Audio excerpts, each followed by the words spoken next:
On the streets of Riyadh and Jeddah, you now see scenes that, just a few years ago, would have been almost unthinkable. Young women in jeans and colorful headscarves walk out of universities with laptops in their hands. Groups of students sit in cafes talking not about oil and politics, but about apps, startups, and their dreams of working in tech companies. Stadiums echo with the music of international stars, and cinemas show movies that were banned for decades. It's in this everyday life, in these small but telling moments, that the real content of Saudi Arabia's transformation is hidden.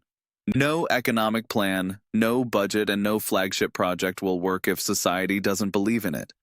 Vision 2030, although full of numbers and charts, is first and foremost an experiment on people, a test of whether the young generation will accept the role of builders of a new Saudi Arabia, and whether they will dare to move away from the comfortable model of a life funded by oil and subsidies. Today's Saudi Arabia is a country of the young.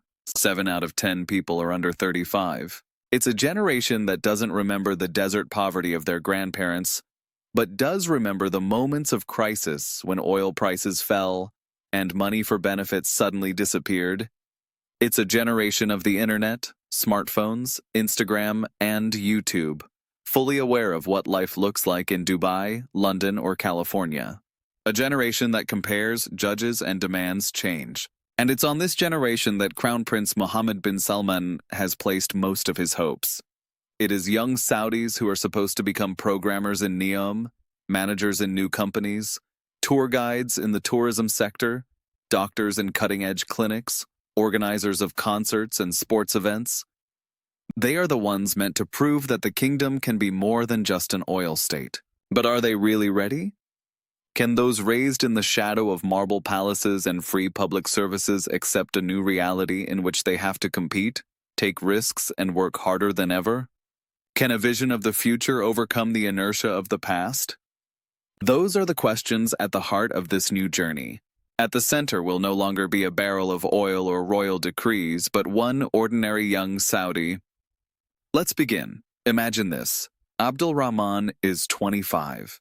And in his father's eyes, he is still a boy who should follow the tried and tested path. His father spent his entire life in a refinery, getting up at dawn, putting on a uniform that smelled of grease, and coming home late in the evening with the quiet satisfaction of a job well done. It was his father who repeated that oil is a gift from God and the foundation of the kingdom. In his world, a job at the refinery meant not just stability but also pride, because every barrel of oil was a brick in the building of the Saudi state. Abdul Rahman grew up in a different reality. When his father spoke about the hardships of the desert, he was watching YouTube videos about Silicon Valley. When his father talked about the importance of discipline, he was writing his first lines of code in free online courses. In his world, the role model was no longer an engineer at a refinery, but a programmer in California who sold his app for millions at the age of 20. I don't want to spend my whole life in the shadow of a refinery, Abdul Rahman tells his friends in a cafe on the corner of one of Jeddah's new streets. I want to write code. I want my app to change people's lives. I want to be part of NEOM, not just repeat my father's story. His friends nod, but one of them chuckles under his breath. And your father will be okay with that? Abdul Rahman sighs, looking out the window at the cars passing by. He still believes the best job is at the refinery. But that's not our world anymore. That's his world. Ours is just beginning. There are thousands of conversations like this in Saudi Arabia. In cafes in Riyadh and Jeddah, young people sit over laptops discussing apps, artificial intelligence, tourism, projects in NEOM. It's an image that 10 years ago would have been almost unimaginable. An anthropologist would say we're witnessing a transition from a culture of clan and tribe to a culture of global networks. But that transition isn't silent. It's a clash between two worlds. On one side is Abdul Rahman's father's world, built on family, religion, tradition, and work that offers certainty even if it doesn't offer dreams. In that world, a man is responsible for providing for the household, a woman for caring for the family, and God for everyone's fate. On the other side is the son's world, a world where a woman drives a car, studies computer science, and thinks about working in a startup. And a man dreams not of a safe job in a state-owned company, but of the risk and freedom of entrepreneurship. In the cafes, these two worlds sit side by side, older men who pray and reminisce about the old days, and younger people who, between lines of code, check Twitter and Instagram and laugh at memes about life in the kingdom. In such places, you can see Saudi Arabia's anthropological hybrid in full view. Californian-style coffee shops standing next to traditional tea houses where older men drink bitter Arabic coffee, and every tiny cup is served with ritual and gravity. This tension between tradition and modernity is the core of Vision 2030. Mohammed bin Salman knew that no tax reform and no solar farm would change the country if people themselves didn't change. It's the young, people like Abdul Rahman, who must be the living proof that transformation is possible. That's why Vision 2030 is not just an economic plan, it's an anthropological experiment. At its center stands the question, will a generation raised in marble palaces and with free services accept a new reality in which they must take risks, compete, and work harder than ever? Anthropologists describe this moment as a transitional society. Young Saudis are a bridge. They connect the memories of grandparents who walked with caravans across the desert with the dreams of software engineers in Silicon Valley. In their daily lives, religion still sets the rhythm. 5 prayers a day, Ramadan, codes of modesty.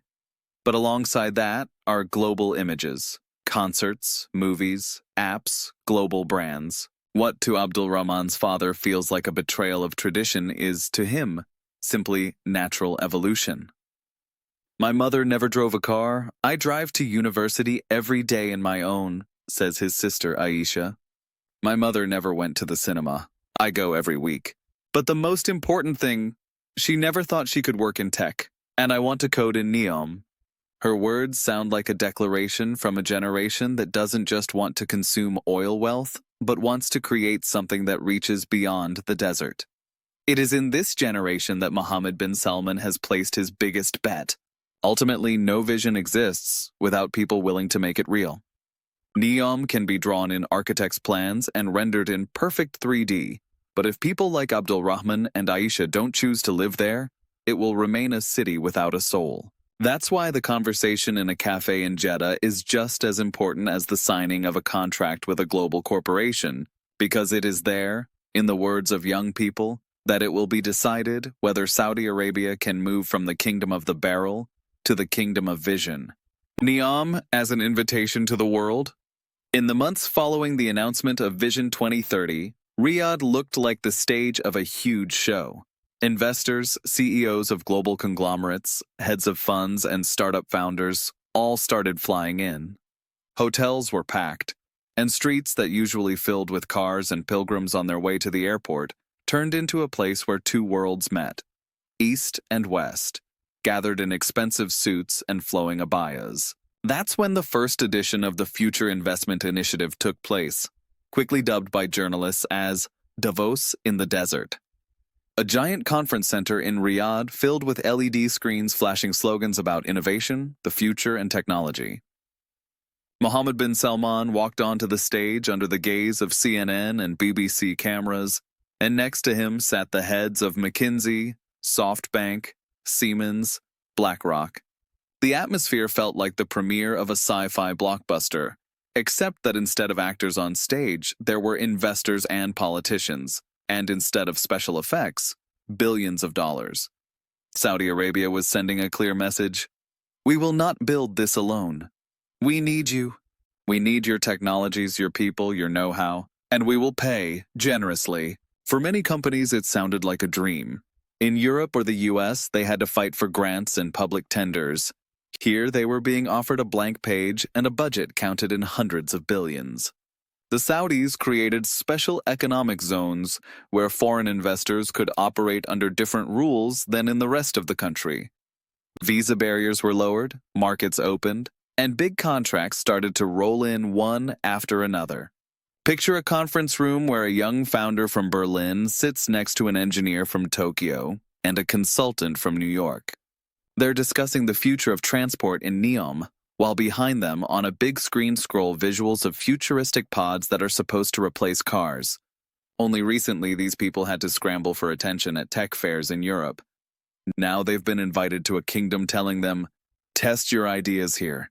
If they work, the whole world will hear about you." This invitation was not just an economic gesture, it was also political and cultural. A country known for decades as closed, conservative, and hard to access was suddenly opening up. In conference halls where only men in traditional white robes had once dominated, women appeared, both Saudi and foreign. For many locals, it was a culture shock, but also proof that the world really was entering their kingdom. At the same time, there was tension in those rooms. Investors knew they were stepping into an authoritarian state with limited freedom of expression and a controversial human rights record.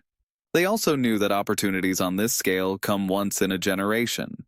It was the classic dilemma, reputational risk versus the lure of contracts and projects that could redefine a company's future. For young Saudis, the invitation to the world was more than a conference. It was proof that their country could become part of the global network. Abdul Rahman, our protagonist from Jeddah, watched the live stream online and told his friends, "Look, they're coming to us, not the other way around. It means we have something they want. It means we really can be part of the world." In that sentence lay the essence of the whole project. The invitation to the world was, at a deeper level, an invitation to Saudi Arabia itself to step outside its old walls and let the younger generation join the global flow of ideas, technologies, and dreams. But every invitation raises another question. Who is really in charge? Will Saudis be the hosts, controlling every move, or will global corporations be the ones coming, earning, and leaving, their legacy nothing more than buildings and contracts? That question started to hang in the air like an unspoken doubt, because beneath the generous tone, there was something bigger at stake. Whether Saudi Arabia can open up to the world without losing its identity. Which is why we now have to look at the risks and start asking hard questions. Every vision, no matter how bright, has its shadows. NEOM and Vision 2030 are sold to the world as stories of the future, innovation, and openness. But beneath the shiny renderings and marketing slogans lies a far more complicated reality, full of questions no one can answer with certainty. The first question is, can the desert be tamed? Building a city of the future in a place where summer temperatures hit 45 degrees, where sand gets into every corner and water is as precious as oil, is not just difficult, it's almost heroic. Engineers talk about filters, cooling systems, and advanced infrastructure, but an anthropologist will remind you, for centuries Bedouins survived here by moving with the rhythm of nature, not by fighting it. They never tried to conquer the desert, they coexisted with it. Can modern technology really overturn thousands of years of experience? The second question is about society. Saudi Arabia is a country where religion and tradition are the foundation of daily life. Even if women can now drive and study computer science, there are still social norms regulating gender relations, leisure time, and dress. NEOM is meant to be more open, an enclave where foreigners can live by their own rules and Saudis can experiment with a different model. But can you really build such an island of modernity in a sea of conservatism? Will a young Abdul Rahman be able to run a company in NEOM shoulder to shoulder with an American woman in jeans, while his cousin in a neighboring province lives under a completely different set of expectations? The third question is political. Saudi Arabia is an absolute monarchy. Mohammed bin Salman is not only the architect of Vision 2030, but also a leader who has concentrated power in his own hands to an unprecedented degree. Sweeping reforms compared with crackdowns on critics, and the enthusiasm of young people coexists with quiet campuses and cautious media, where awkward questions can be risky. For investors, that's a dilemma. Do you build the future in a country opening economically but remaining hardline politically? The fourth question is economic. Billions of dollars are impressive, but no budget, however large, guarantees success. History is full of futuristic urban projects that ended as expensive experiments. Masdar City in Abu Dhabi, Songdo in South Korea. The buildings went up, but the people never really moved in. Cities without souls became museums of architecture. Will NEOM avoid that fate? Will enough people genuinely want to live there, raise children there, build everyday life there, not just visit as tourists or contract workers? And then there's the fifth, most delicate question. Will the world accept this vision? Saudi Arabia has money, ambition, and determination, but also the reputation of a state whose human rights record sparks global protests. Every contract signed in NEOM can be portrayed as complicity with an authoritarian system. Every company has to calculate, are the billions worth the risk of losing face in front of customers and public opinion? These questions are not theoretical. They hang in the air over every investor meeting, every cafe conversation in Jeddah, every tweet from a young Saudi dreaming of a job in NEOM. Abdul Rahman, sitting in the same cafe where he once talked apps with his friends, says, I want to be part of a NEOM, but will we really be free there? Will it be a city for us or for foreigners? His words echo the doubts experts voice in reports and panels around the world. Because every vision has to pass a test before it becomes reality, not only financial or technological, but also social and moral. NEOM is a test not just for Saudi Arabia, but for a world that must decide whether it wants to join this story or remain a skeptical observer. And that's where the greatest paradox lies. The biggest vision of the 21st century could end up as its grandest mirage. Because if a world of cultural diversity cannot find a way to work together on building a new economy and society, none of Saudi Arabia's innovative plans will truly be realized.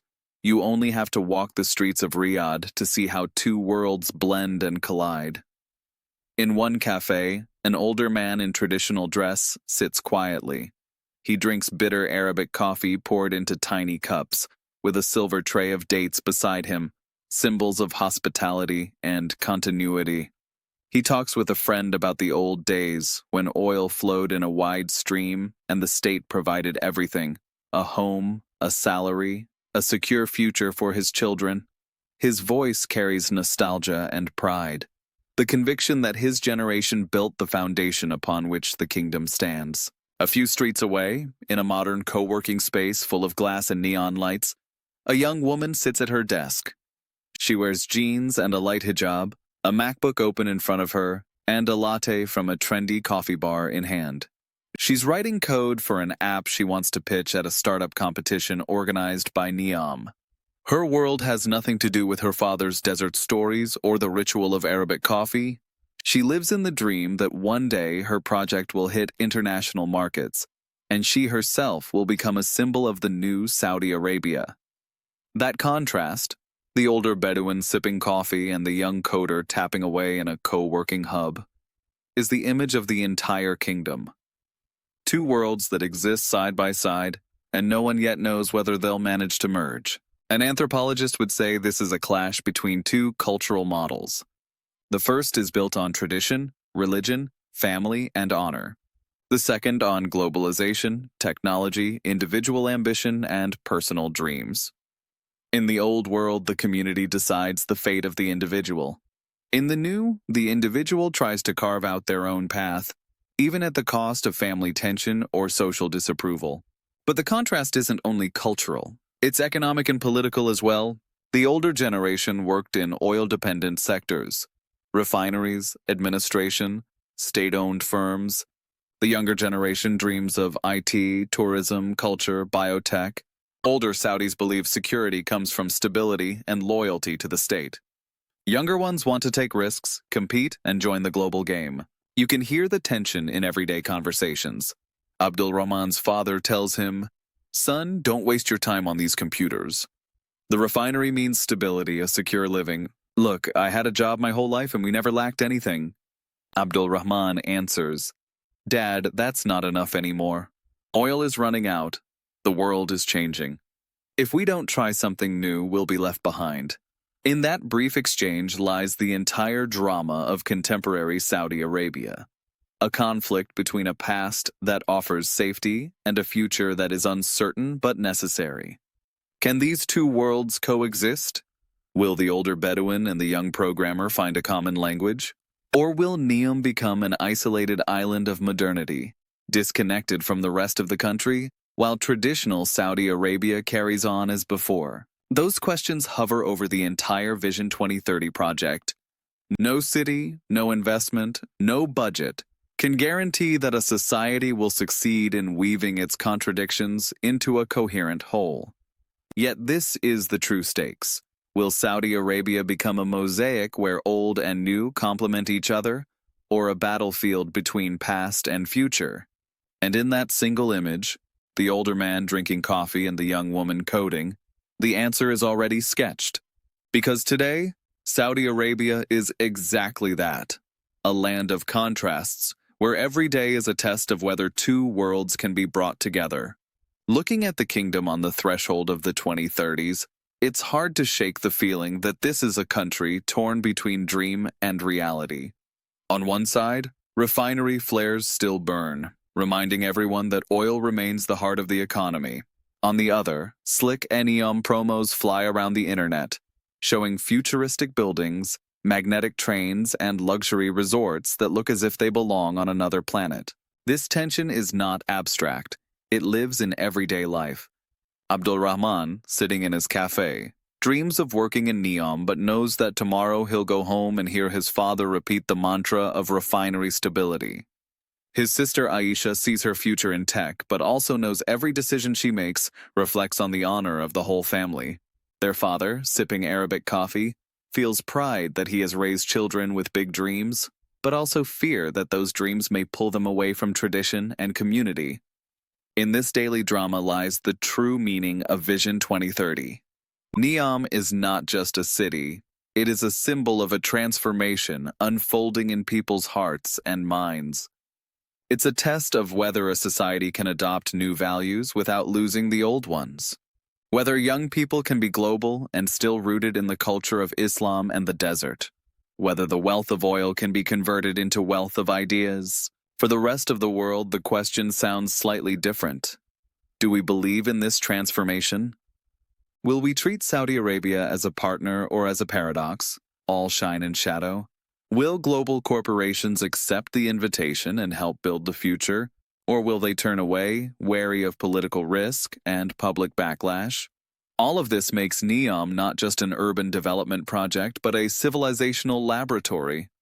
Out there in the desert, an experiment is underway whose outcome no one knows. If it succeeds, Saudi Arabia will become a symbol of the 21st century, a country that escaped the oil trap and built a new identity. If it fails, NEOM will stand as another mirage, an expensive museum of ambitions that never came to life. But today, watching young people in cafes, co-working spaces, and campuses, you can sense that something real is shifting. In their eyes, there is a mix of fear and hope, but also a determination their parents never had. It's a generation that doesn't remember desert poverty, but does remember moments when oil let them down. A generation that doesn't want to wait. It wants to act. That is the core of the story. Vision 2030 is not just a policy program.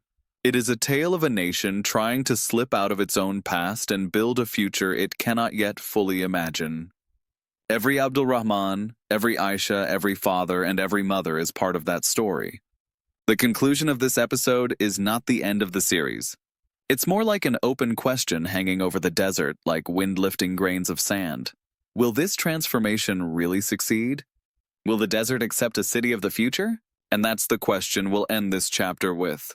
The answer will only emerge in the everyday choices of young Saudis, in the contracts signed in Riyadh, in the courage and doubts of the whole society. So let's keep one thing in mind. This is today's Saudi Arabia, a country where the desert touches the vision of tomorrow, and the barrel of oil competes with the dreams of the young. This episode is not only about NEOM, but about an entire society learning to live at the intersection of tradition and globalization. If this journey through Saudi Arabia and its grand plans was interesting to you, hit the like button, subscribe to the channel, and tell me in the comments what you think about NEOM. Is it a real glimpse of the future, or just a futuristic mirage? With your support, we can keep making new episodes and dive deeper into places cameras rarely reach. And in the next installment, I'll take you even further into the world of Saudi change, to the point where the dreams of the young generation collide with challenges no royal decree can solve in a single stroke.